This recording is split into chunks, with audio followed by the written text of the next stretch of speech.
Hello everyone. 29ನೇ ಪ್ರಶ್ನೆಯನ್ನ ನೋಡೋಣ. 2 ಅನುಕ್ರಮ ಧನ ಪೂರ್ಣಾಂಕಗಳ ಗುಣಲಬ್ಧ 306 ಆಗಿದೆ. ಈ ಹೇಳಿಕೆಯನ್ನು ವರ್ಗ ಸಮೀಕರಣದ ಆದರ್ಶ ರೂಪದಲ್ಲಿ ಬರೆಯಿರಿ. 2 ಧನ ಪೂರ್ಣಾಂಕ, ಮೊದಲನೇ ಧನ ಪೂರ್ಣಾಂಕವನ್ನ ನಾವು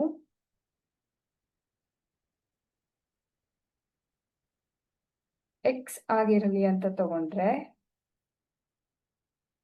ಅನುಕ್ರಮ ಧನ ಪೂರ್ಣಾಂಕ ಅಂದ್ರೆ ಇದರ ಮುಂದಿನ ಪೂರ್ಣಾಂಕ ಆಗಿರುತ್ತೆ.